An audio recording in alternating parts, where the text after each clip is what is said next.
Healing after abuse isn't just about leaving the situation. It's about rebuilding the relationship you have with yourself and learning to trust your own voice again. Before we start, a quick note. This episode discusses abuse and healing, which may be sensitive for some listeners. The conversation is intended for educational and awareness purposes only and should not be considered medical, psychological, or legal advice. It is not a substitute for professional support. I am so excited to welcome Becky Louise Smith to She's Probably Talking to Other Guys. Becky is a post-abuse empowerment coach, and I am so blessed to have connected with her through social media. And I'm really excited for all of you to get to know her and to also start to understand the work that she does. First, we're going to begin with a little rapid fire with just some light and easy questions. So that way you can get to know Becky. So first things first, what's your favorite drink? Or are we talking alcoholic or non-alcoholic? You can choose, or you can give me one of each. Alcoholic. I love a bourbon straight, maybe one cube, particularly called Woodford Reserve or Four Roses. Love a whiskey, and non. Do you know what? I know it's really boring, but I just love a water. A water is really good every now and then, though. Like, it just hits the spot sometimes, different than any other drink. Oh, actually, no, elderflower. Elderflower like cordial, and I just love anything perfumey. So elderflower. Yes. Okay. What do you enjoy most about being in the UK? Or my friends and my loved ones are here. Where I live specifically, I've been here my whole life. It's a little city called Brighton and Hove, and I absolutely adore it. I just love the people where we are. It's very accepting. Everyone's really lovely. Everyone's a big hugger in Brighton, so everyone hugs each other, and it's just a very loving city. So the best thing about the UK is where I live. That's so beautiful.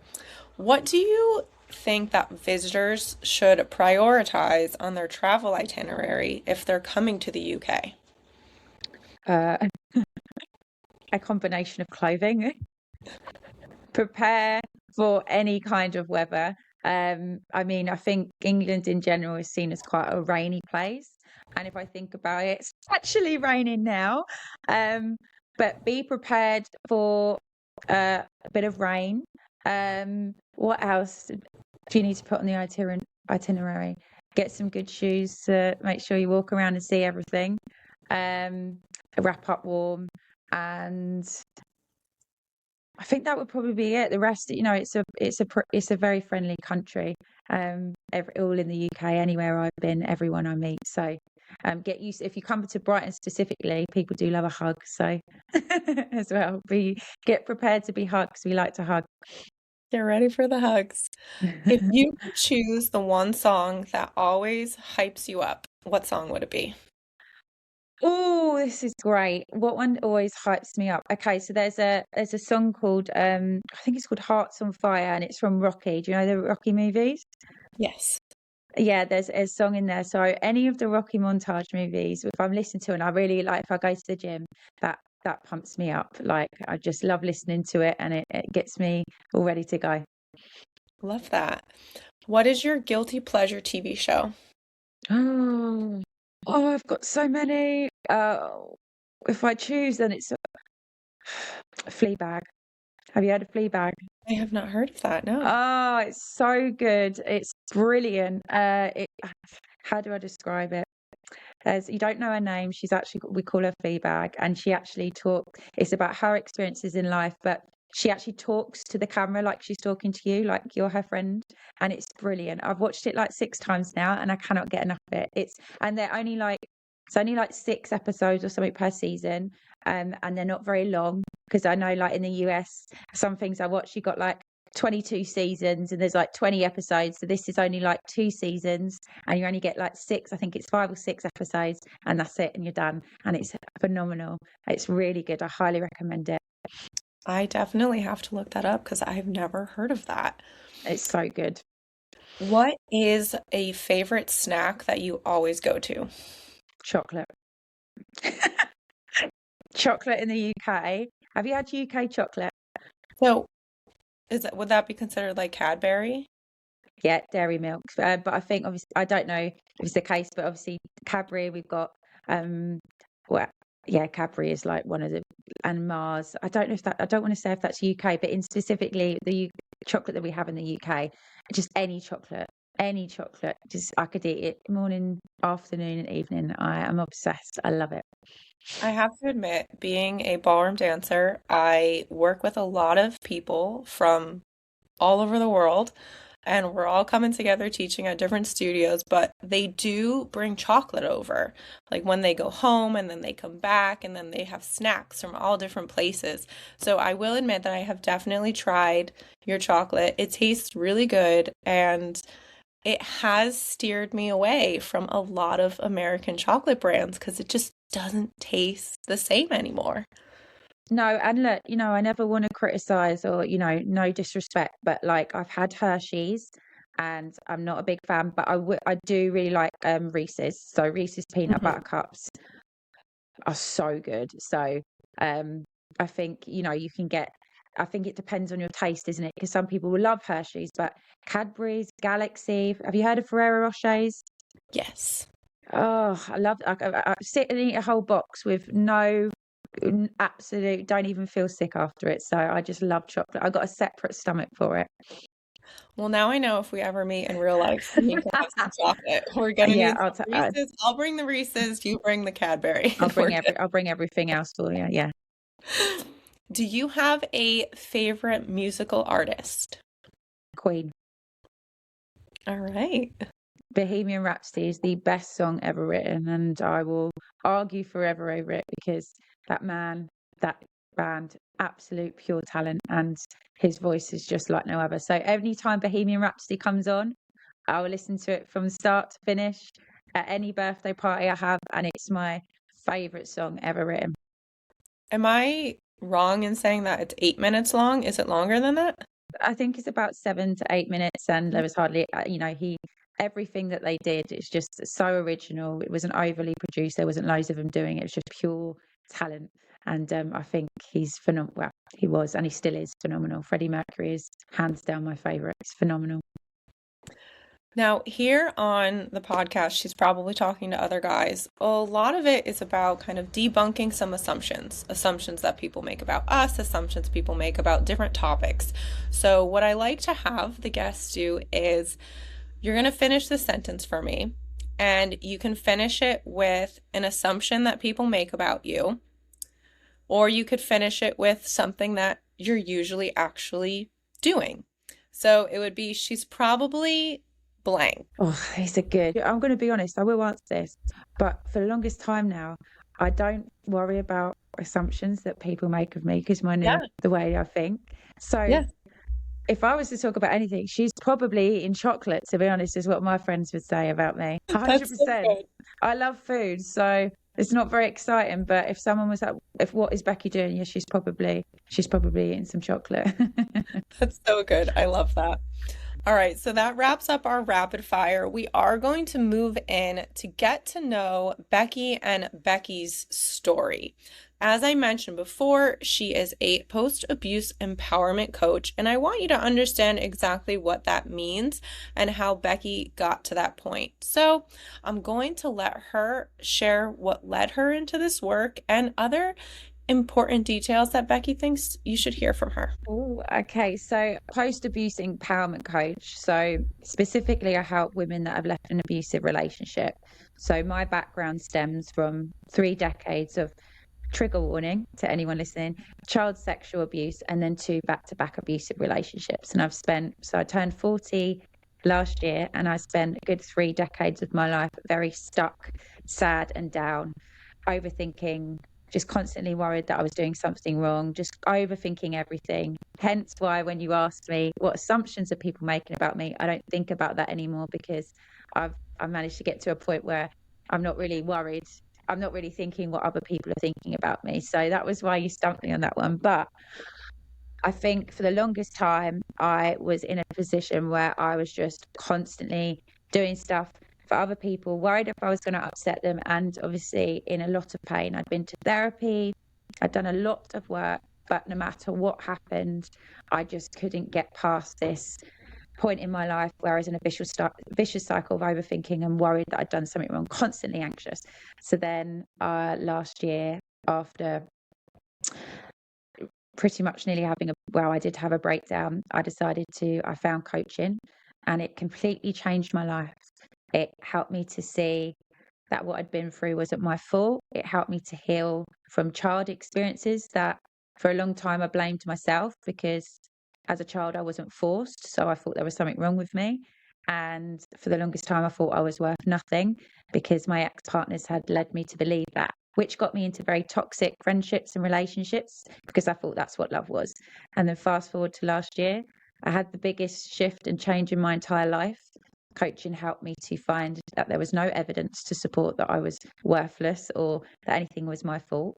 And it helped me to decide that that's what I was going to help other women that had been through what I'd been through to get to where I am. But specifically, post abuse is about, because there's a lot of help around crisis and being in a, you know, when you've just left an abusive relationship, but there's that stage after where you've understood what you've been through and you're able to get on with your life, but you're still overthinking, just constantly still worried. That's the bit I help with. So it's like the post abuse is when you're at that final stage when you just want to release all those horrible overthinking vicious cycles, so you can finally feel at ease and just move forward with confidence. And that's what it did for me, and that's why I specifically specialize in this bit, because I think that women specifically are very good at masking stuff.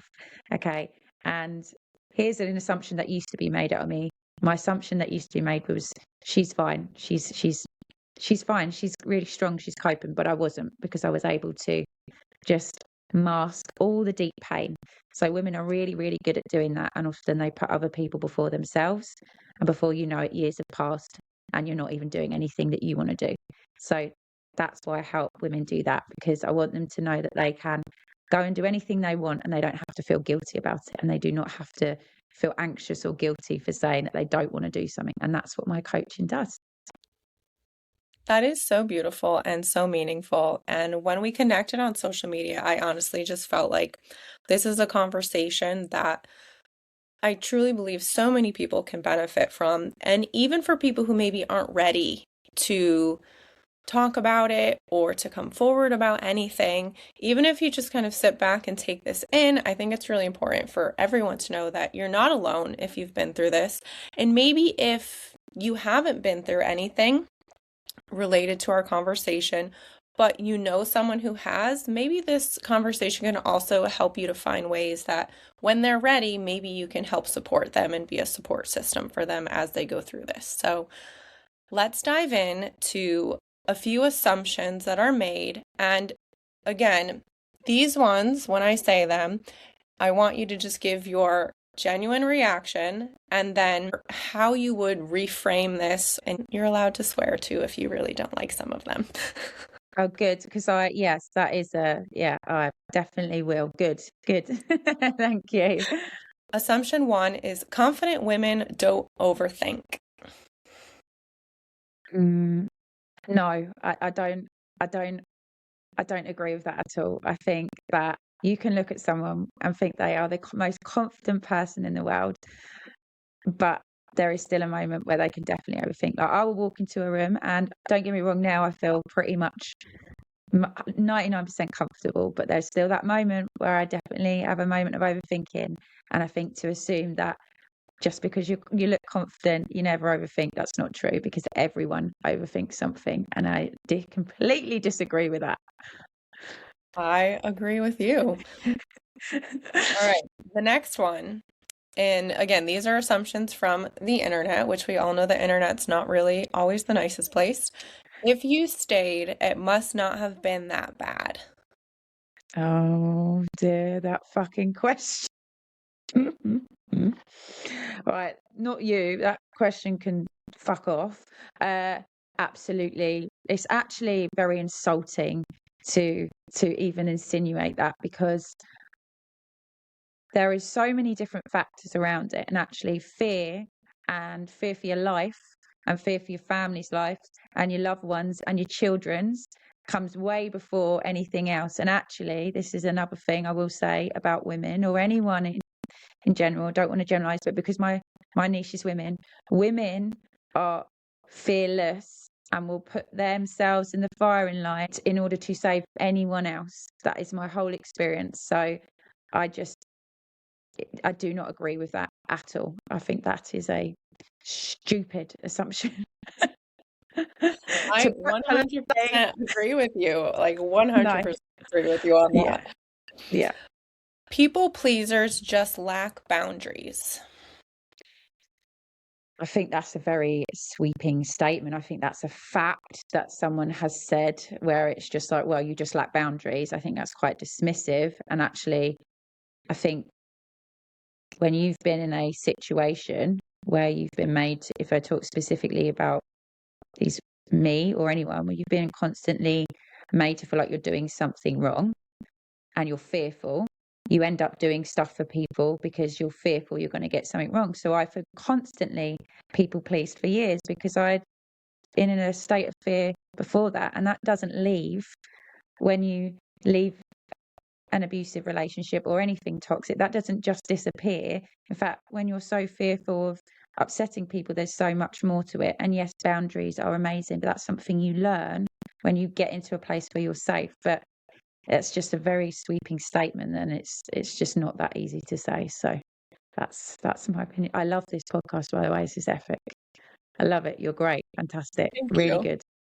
I'm so happy that you're here. I like to refer to myself as a recovering people pleaser, so I Mhm. completely agree with you. I've talked on some other episodes about how, a lot of times when I started saying no, then I got a lot of pushback from the people who were used to me saying yes, and it was really hard to keep saying no. Yeah. Especially when, opinions started coming in and then, name calling started because I was saying no to people. And again, I just think that this is a very important episode for people to listen into. I was going to say, and also just to point out, is that people will always label you difficult or too much, or you're being really hard work when you start putting yourself first and being used to when you get to that point where you're like, actually, no, I don't want to do that. There will be some people in your circle that you thought were your bestest of friends until you decide to better yourself. And you can tell by I'm getting passionate about this now, but there will be people that label you difficult or too much, or you're being really difficult, when actually the people that genuinely love you and want to see you do good will go, I completely get it. And it's not to say you go around and doing whatever you want all the time without regard to anyone else. But if something genuinely doesn't make you feel good, and it's not good for you, and it's not good for your well-being, and someone calls you difficult, they don't deserve to be in your space. Personally, I would just get rid of them and make space for people that are understanding, because fuck that. Sorry. No, thank you. It's so true. And again, personally going through so much of what we're talking today, like I can 100% admit that, when I switched my circle, so much else changed for the better. Yeah. And I it was hard, but I never regret it. There was never one day where I woke up and was like, that was a bad idea. For me, Yeah. that was always an idea that I knew deep down in my gut was the right decision. Yeah. And you do, don't you? You look back and you're like, actually, since I've made space for the right people, I've never felt more at ease. I've got people around me that just want me to be happy and love me, and I'm not having to fight for their approval or for them to be happy. They're just happy to see me thrive, right? They just want the best. That's the goal, isn't it? Yeah. Our last assumption for this portion is, and I think you did already mention on this quite a bit, but strong women don't end up in abusive dynamics. It's absolutely ridiculous. Where are these from? Who has said this? Let's find them and have a chat. No, I think underestimating how much strength it takes to stay in an abusive relationship, okay, for a very long amount of time. There is a strength and resilience like it no other. Okay, to endure that mentally, physically, any of it is is so challenging and difficult, okay? To fear your life daily, to fear that you're going to be put down, to constantly be on eggshells. Just there's so many elements to it. It's so complex to endure that. And that's why when I coach my clients and I speak to any of amazing women, it's like look at your character as a movie and you tell me if you think that she isn't strong. Because I'm telling you now, the strongest people endure that and come out. And that's that. No, no, no. I, no. But do you know what? And I don't think, I know I keep bringing it back to women, but I don't think I've never, well, women are the strongest. We can endure so much. We have a capacity to love so much and also endure so much that's what makes us so beautifully complex, that there is nothing weak about us in any sense of the word. So no, thank you. I just think you cannot assume anything when it comes to this, because unless you've been in it, unless you've really been in that scenario, and again, and everybody's journey is different, you really don't have really any opinion on it apart from just making sure the other person is all right. Do they need anything? But assuming that you're not strong because you stayed in there is ridiculous. Mhm. We're going to move into a little bit of a conversation on overthinking and then our Mm. intuition.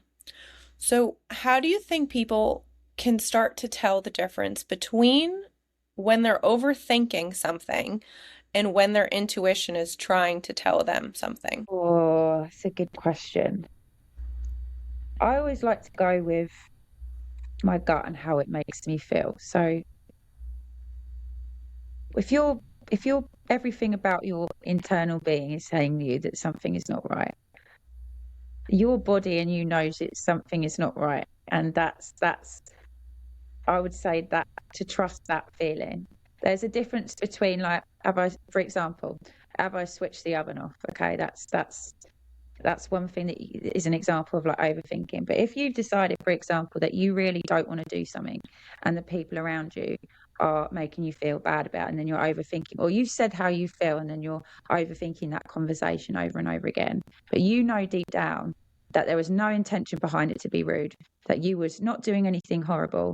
And as long as you're intentionally good and respectful, don't get me wrong, I'm not saying be a doormat. I'm saying that when you say, for example, to someone, this is how I feel and I really don't want to do that, and you're worried it's going to upset them, but there is no intention of being horrible and you haven't done anything wrong, then you have nothing. There is not, that's not you. You're not overthinking. That's actually you setting bound. I hope that made sense and I didn't just waffle then.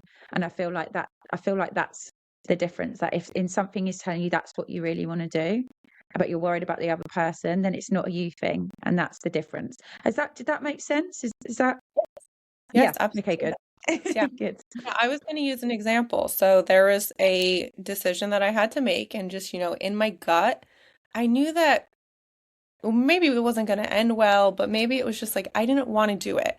I didn't feel like in the moment that was a good decision for me to make. So I told the other person who was involved, I just have this gut feeling that this isn't the right situation for me, so I want to back out now before we get any further into this discussion. And then come to find out that person made fun of me for saying that I trusted my gut, and that's such a stupid thing to say, that you would trust your gut. And I think my jaw dropped probably in the moment. And then for me, it was just the reassurance that getting them out of my circle, that was a good decision. And obviously trusting my gut was the right thing to do, because that was their reaction was, oh, she said she trusted her gut. How stupid. Well, that's the key in dismissing you there, isn't it? Because the, if you say to someone, it just doesn't feel right for me, and you're genuinely feeling inside that means that it's not comfortable for you, and to make fun of you is just so completely dismissive. So yeah, you trusted your gut and you were right. So I'm glad they're not in your circle anymore. Yeah. We're going to move into just the thought on, when do you feel like overthinking becomes a trauma response? And do you feel that overthinking can actually be called a trauma response? Oh, this is difficult, right? Because I don't specifically deal in trauma specific. I know I'm around trauma, but I'm usually like the post survival mode. But if we I think if we take into account, because obviously going through domestic abuse is a trauma response, then yes, I 100% believe that. So I'll take my example because I don't like to talk about anyone's specific experience, but if we take mine, okay, for the longest time, for years, I constantly was made to feel like it was my fault all the time, okay, and constantly doing that, constantly worried, I that just came with me. And that is a purely response to constantly being told it's my fault. So I think, yes, long-winded answer. I think that is definitely a trauma response. And I think that is a really hard thing to get out of if you do not have the right people around you to tell you it's okay, that it's okay to do what you want. So I went from abusive relationships into some really toxic friendships, and they did exactly the same thing. And mine was very much about manipulation. So if I didn't do something right, they wouldn't talk to me and they would ignore me. And I've had that as childhood as well. So that has carried me my whole life. So instead of me saying what I want, I would constantly be worried if someone didn't talk back to me, because I'd be like, are they not going to talk to me? Are they going to ignore me? That punishment. So yeah, 100%. It's a trauma response for me, and I think that's you can stay with you for years. So yes, yes, I do. And in your post work, do you feel that you do help people through overthinking quite often? Because the overthinking is something that I'm sure does stay for a long time. So I imagine you have a lot of work when it comes to overthinking. So that is what I specialize in specifically. So overthinking, people pleasing, and making decisions with ease. Something that I will see often, and what I did, and something I posted is about, is like you can leave, but their voice stays. And when you're in coaching, I will often find that when we find out the reason that maybe, for example, you just don't feel you're capable, or you're just not very confident, or it's because something that they have said and you've constantly been told. And it's really, really difficult to let that go. And it can stay with you for years and years and years. So that's specifically overthinking, people pleasing.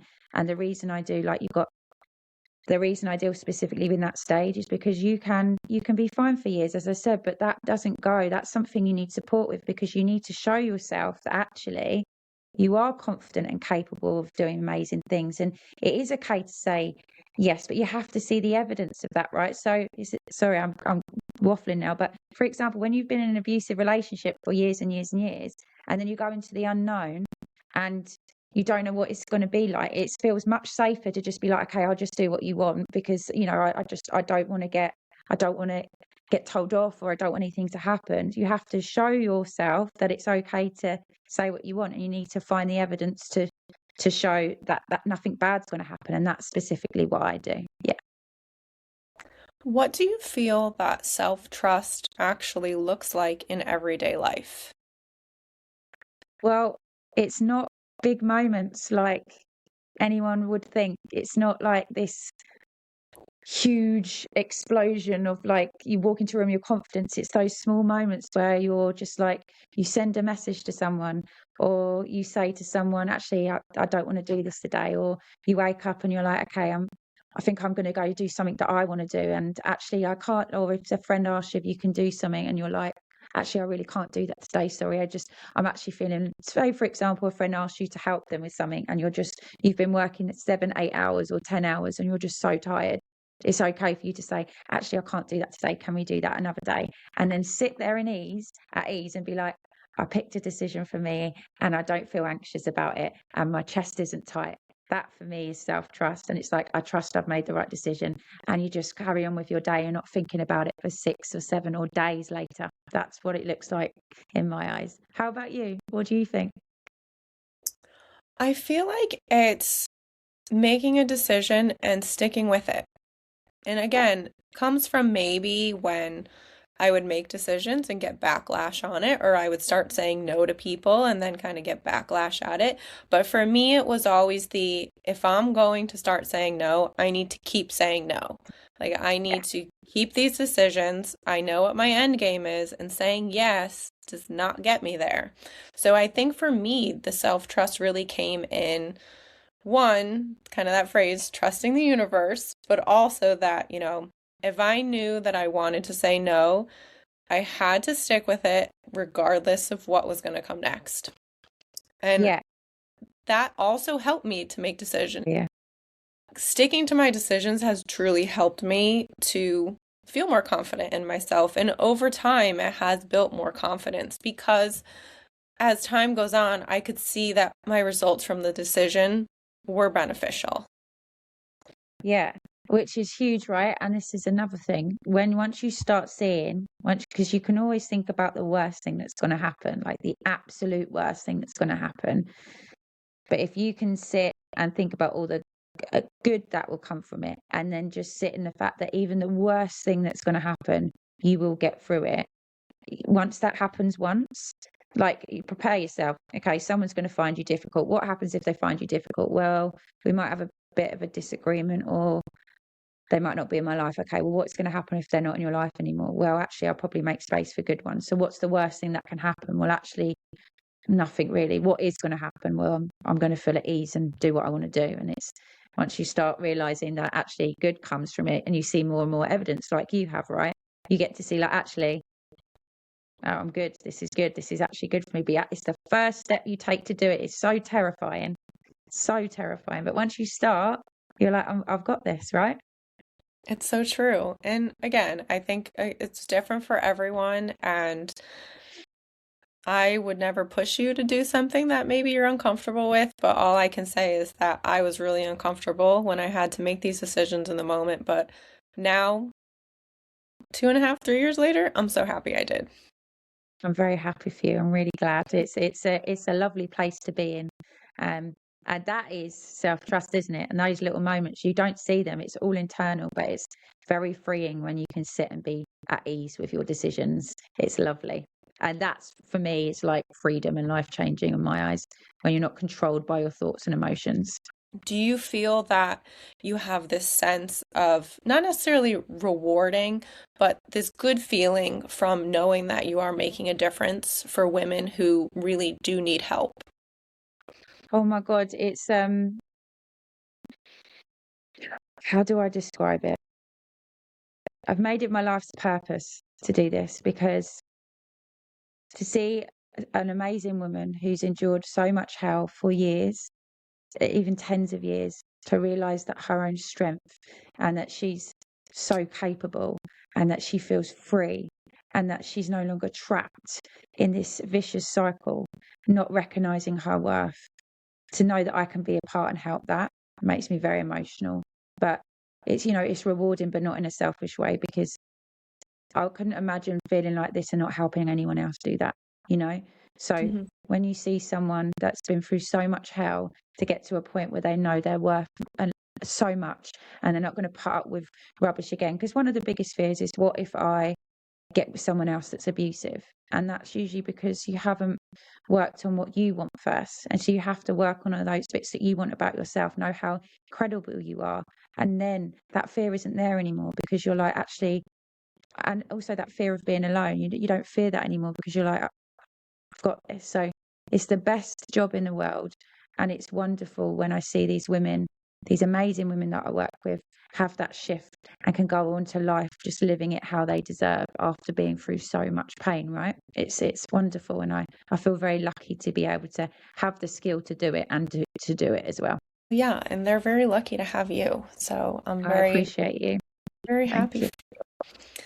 All right, we're going to move into just some different thoughts on kind of emotions and what sometimes as women, and again, if you're a man going through this, this is including you as well, kind of the conditioning, if we say, the what you get used to when you're in situations like this.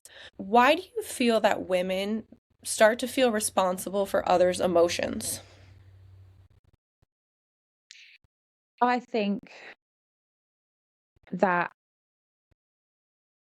feeling responsible for other people's emotions is because, okay, let's talk about my experience or from what I know. When you're with someone that's very abusive and manipulative, and you're very vulnerable and you're very loving, It gets a point where you start to believe what they're saying. Remind me of the question, because I often get into a thing. Right? So I start getting really passionate and then I carry on talking. Then I'm like, did I veer off? Remind me of the question, So, why please. do women feel responsible for others' emotions? Okay. So I think generally women, I don't want to, I don't want to exclude anyone, but I think generally women hold more emotional responsibility for emotions anyway, because they're very nurturing. And I feel like women naturally feel responsible because they're very caring, they're very protective. Any woman I've met, caring women, they take responsibility of everyone's emotion on, because they want to make sure the other person's okay. That's what I was saying earlier. Women will stay in these situations to protect other people. So they take that on because I can't speak for every woman, but anything I know is because I feel like we feel things really deeply.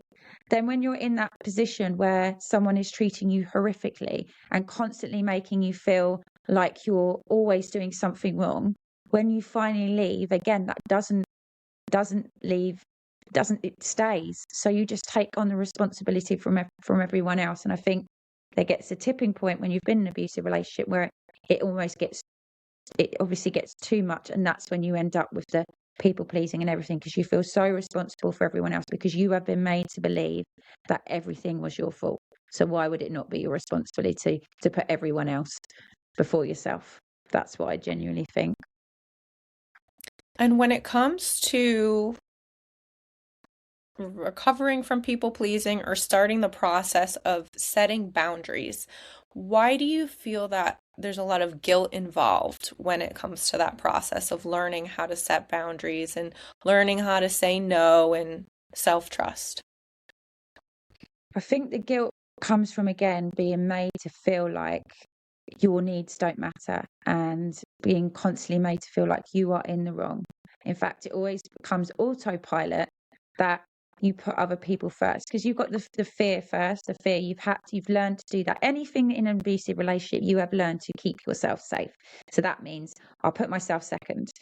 So I put myself second in every single situation to keep myself safe. That again that doesn't just go. It doesn't leave. That stays with you. And again, the question is going to again. I remember it. Tell me again. I'm so for anyone listening. I am listening. I promise. It's just I get very passionate. So the guilt that comes up when setting That's it. boundaries or learning how to, step away from people pleasing.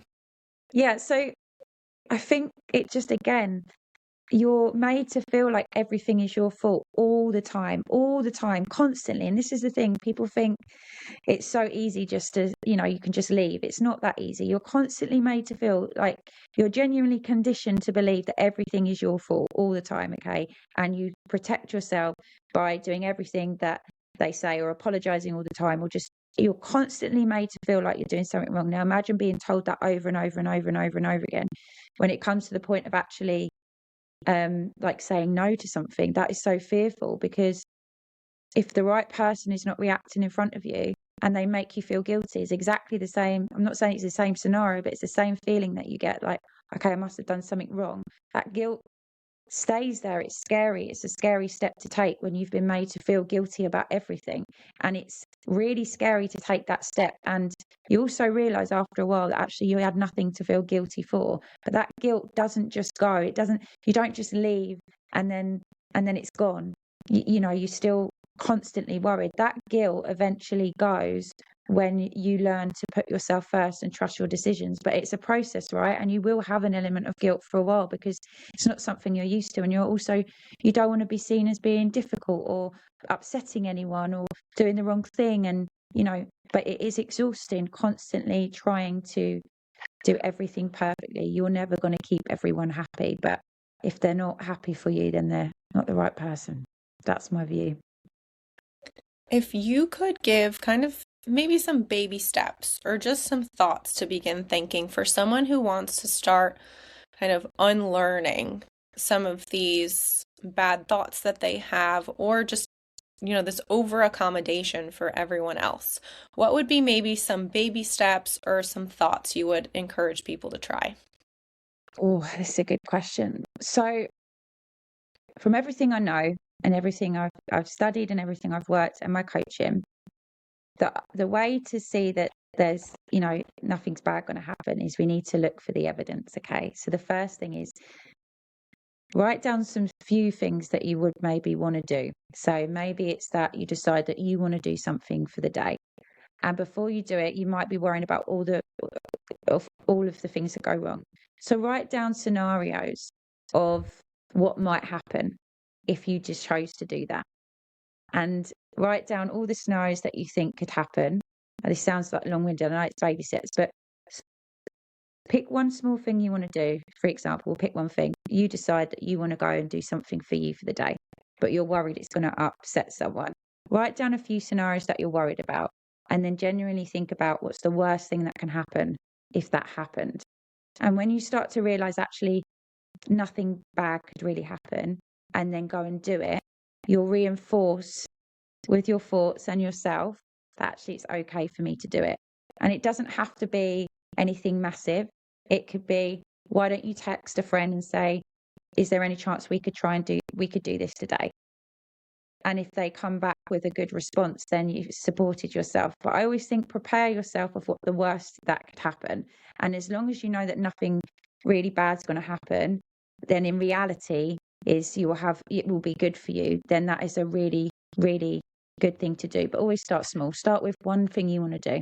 Even if it's just for yourself and you don't involve anyone else, that's another way to do it as well. I love that tip. Something I've always found that helped is writing things down. For me, I don't know if this makes sense to anyone, but for me, in my mind, I've always said that if I write something down, like I don't have to keep it in my mind anymore.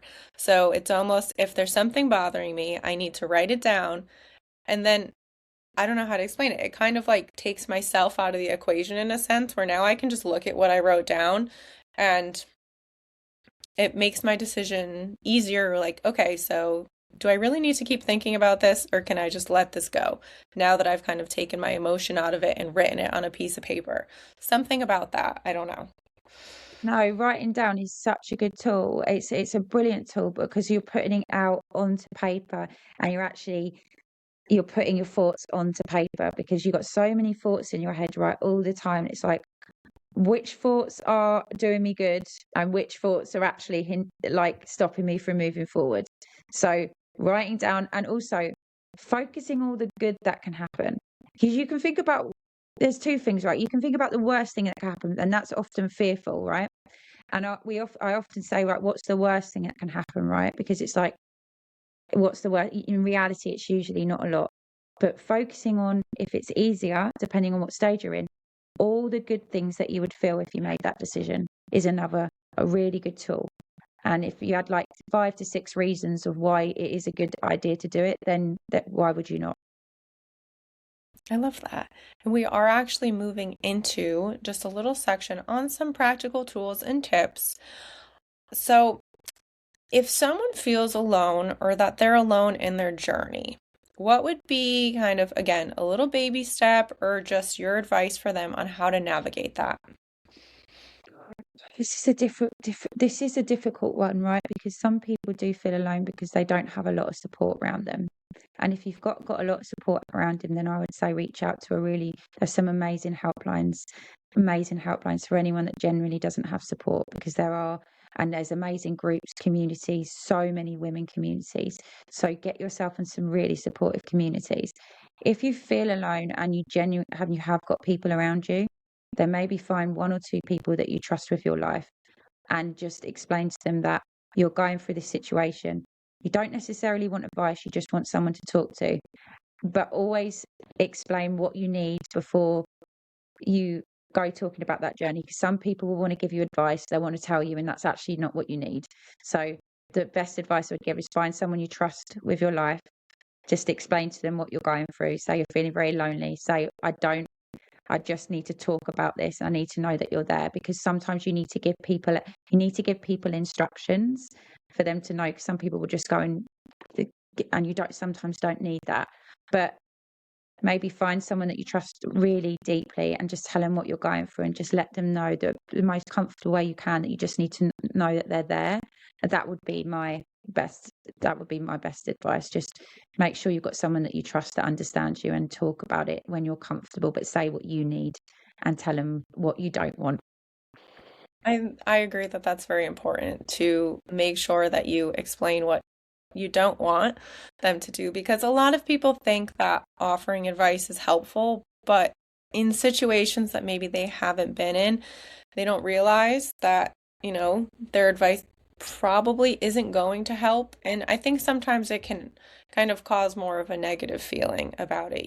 There was a situation that happened for me recently, and a lot of the response that I got was, "Oh, I've been there." And with how specific the situation was, it's just literally you have not been there. And I know that for a fact. So Yeah. then it was like for me in that moment, I had to decide, okay, I just need to sit with this and not try to tell anyone right now because I don't want to keep getting this. Oh, I've been there because it's just you haven't. And again, this was a very specific situation that I knew for a fact that this person had not been in that situation before. So I think it's very important that when you say something, it is like clear, can you just listen? Like, I just want someone to say this to, but don't respond, don't say anything. And personally, I have found that that's, again, maybe that might be a hard boundary even for people to set up, but I've always found that it's very important to be clear about what you want. Otherwise, you do get a lot of unsolicited advice, whether it's helpful or not. Yeah, and actually on that, that might be difficult to say to someone, actually, I don't want any advice. So you could always try writing down a very small letter of how you would want to say it and say, look, I just want to give you this letter. Could you just read this first so you don't actually have to say it? And that's what I'm saying. Find people that you trust. And when they read it, they'll, they'll be like, okay. And then you can just explain to them what you need in a letter. If you're nervous about writing it in a text or you're saying it on a phone, give them that to read. And then once they're ready, they can come to you, because then you're not having to say it, and writing it down sometimes is easier. So that's another really good tip, right? And when you're giving it into paper, you're handing it to them, and then you can maybe walk away and give them that space to read, because sometimes writing it down is also helpful as well. So there are probably some really good things that could really help. Now, if you were going to talk to someone about setting boundaries for the first time, what's something that you would encourage maybe someone to start with? I think it's always good to try setting boundaries with people that you really trust. Also, I would always try and exercise it, specifically if I was working with them, to talk through the boundary, talk through how they would set that. It's always good to visualize how that goes and imagine the different scenarios that would happen that would be good for you. But maybe start off by talking to someone that you really trust, that loves you, and speak to them about it. And as even a small boundary is just saying something that, I don't know, let me give you an example. Just just saying a decision that you want that doesn't work for you. So even if it's a case of speak how could I do it? What would be a good example? These are such good questions, by the way. Um, Start off by just making a decision where you know that there's not with someone that you trust, that's not really a big one. So even if it's just can't think of it. Uh, I would like to decide what I want to eat for dinner on a Tuesday now, because I would like to eat food of my choice. And I know that sounds like a really small one, but you've made a decision, or you say on a Tuesday I would like it if I cook tonight. And because if you say it to someone you trust and you know you've got a good response, then from there you can move on to bigger things. But it's all about just taking little steps to decide what's not right for you, or speaking to a best friend and saying, would it be okay if we maybe, um, what's another one? Would it be okay if we maybe had a phone call tomorrow instead of today because I'm feeling a little bit overwhelmed? Just even those little things helps to support your thoughts that actually nothing bad's going to happen when you decide that you want to do something for yourself. And then from there you can move on to bigger things, but just really small decisions where it's gonna what's the word, solidify that it's okay for you to do it. I love that. And when we're talking about self-worth, there are so many different tools and tricks that people talk about these days. My personal favorite habit is from Mel Robbins. I call her Auntie Mel because I love watching her videos, but she has the high five habit where you give yourself a high five in the mirror because the idea is that, high fives have been reinforced as something positive, typically since you were little. So that's always kind of my self-worth habit that I do. And it always brings me like this little glimmer because it's true. A high five is something that generally we see as something positive. What would be a habit that you've gotten yourself into, or maybe one that you recommend to people to try?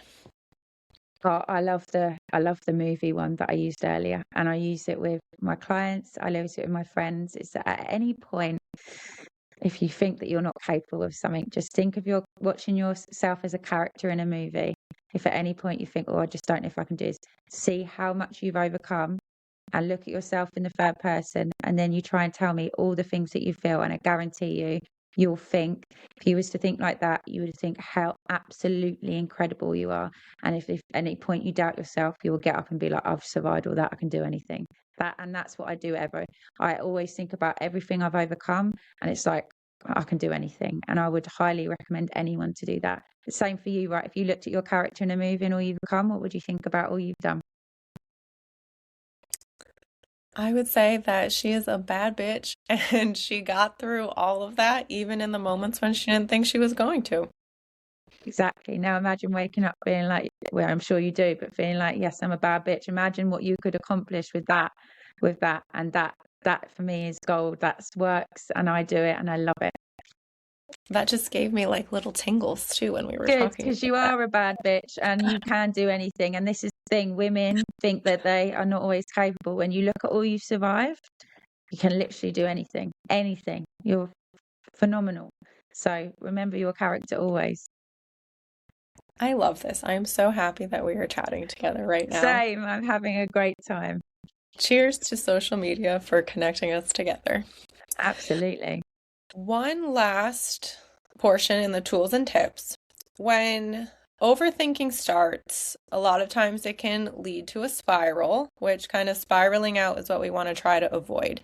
What do you feel is one trick that maybe helped you or something that you recommend to kind of stop the spiraling before it begins? Well, this is a good question. I think it's perfectly normal to sometimes have a spiral. Because, don't get me wrong, we're all human. We can be caught off guard. I don't ever, never have a moment, for me, when I get into an absolute panic, if I ever do, about something new that comes up, or, like a trigger that's, okay, don't get me wrong, I'm, I'm pretty much healed, but there are days when I have a bad day and maybe I panic. So for me, would probably be, if I was to ever worry again about upsetting someone, it would be always just to remember in that moment, wait, what was my intention behind it? Have a look for the evidence to suggest if there's anything wrong, if you've done anything wrong, for example. And when you do that, that can immediately help, because it's like, I'm very logical. So I like to say, okay, where is the evidence to suggest that you need to overthink about this? It's like, well, actually, none. So look for the evidence to support what you're overthinking about. And if there's none, stop it. So always say, where's the evidence? There's none. Okay, we're good to go. Let's carry on. I am definitely going to use that one. Thank Try you. it. Try it, please. I do it all the time and I love it. Before we wrap up, we are going to just talk about the importance of highlighting some small wins that happen throughout the day. So, first things first, what do you feel is the importance of highlighting the small wins? I think it's the most important, because for everything that we see in every day, everything's so big and exaggerated. And actually, we miss the small moments. We miss the small wins, being able to get up and be like, okay, I got out of bed today. I washed my hair and I'm not feeling anxious and I had a good day and I feel at ease. That's not big, but actually, that's like something that so many people long for, that I longed for. So always remembering that it's not something big that is important. It's actually just these little things that make up your day. And then before you know it, if you look back your whole day, you've had several, like, instead of looking for that big win that might not necessarily come, when you look back and then you count, maybe you've had 10 to 15 wins. You got up, you had a shower, you brushed your hair, you know, you went and got some breakfast, you did a workout, you saw some friends, you had a chat on a phone, sat with my husband or sat with my cat. And sometimes I just sit with my cat and I'm like, oh, this is lovely because he keeps me present. Then I got to watch a nice film, sitting in my warm house with clean water and food that I can eat. You start to realize actually there's so many beautiful things that you've got, and the big things actually, they're few and far between, but they're not as important. That's my tip. Do you have a favorite small win that you personally like to celebrate? Favorite small win. Just, I think every day for me, a small win is just feeling at ease, just waking up and not feeling anxious and making a decision and just being okay with it and saying no to someone and not overthinking and not worrying about a conversation. That's something I suffered with for, as I said, years. And that's why I specialize in this, because I don't overthink things. I like making a decision, and I've had a conversation and I'm not worried about what I've sent in the text. I'm just like, and I move forward. And that for me is always going to be that's a big win for me, to be honest, because that's years of feeling crippled by anxiety that's gone. So that's mine. I love that. So I'm just going to list a few small wins so that way, I think that some people are still hesitant to try this or maybe feel silly about celebrating small wins. You already mentioned, waking up, taking a shower, getting out of bed, things like that. They can be something as simple as, saying, well, I'm going to take that back about as simple as, because I know these aren't all simple. You said no without apologizing. That could be an example of a small win. You didn't overthink a text you sent. You got out of bed even though you really didn't feel like it. I think that those are all really important. Maybe you're someone who's really shy and out in public, you said hi to someone. I mean, that could even be an example of a small win. So I think that when you stop looking at it from a perspective of, oh, this is silly, or are other people going to judge me for this? I truly think that you'll find so much more joy in the little moments. And that's something that I've truly worked on as well, as celebrating these little moments. I've never been someone who, you know, loves when a dog comes over and like licks my face. But I have like this little guy here that I got recently, and he's obsessed with giving kisses. So when I don't have makeup on, Oh, I take those moments and I'm like, okay, I can put aside my feelings and I can let you oh, give I me all love the that. kisses you want. But again, 100%.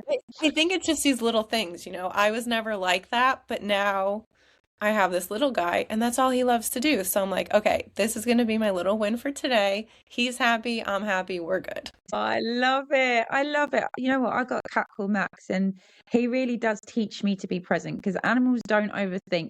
They don't worry about the before or now. They're just worried about what's going on. So I think they teach you to be very present. And I think animals giving you love, it's such a special thing. And, you say kisses on the face. What more do you want? What more do you need? Yeah, right?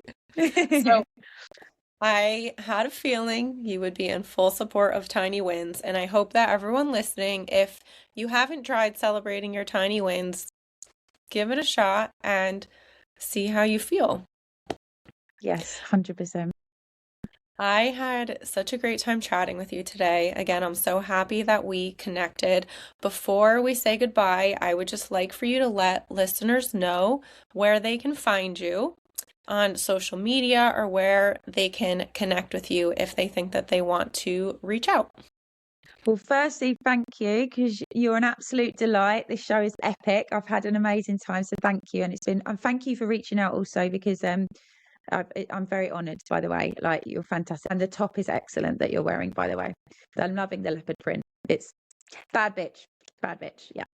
Just Becky Louise Smith, coaching. I've got a website called beckylouisesmith.com, and then my Instagram, my Facebook. It's all the same everywhere. You message me, drop me an email. It's coaching@beckylouisesmith.com, and I would love to hear from you. But I appreciate your questions and how good this podcast was, because I had the best time, and I've had an absolute delight talking to you. So thank you. Of course, thank you. And for everyone listening, I will spell out her handle and her website in the description on Spotify, so you'll be able to find that with the spelling and the links as well. Thank you for tuning in to this conversation today. Healing, rebuilding self-trust, and learning to set boundaries isn't always easy, but conversations like this remind us that growth and support are possible. If this episode resonated with you, feel free to share it with someone who might benefit from hearing it too. And as always, take care of yourselves and each other. Informational resources can be found in the episode description.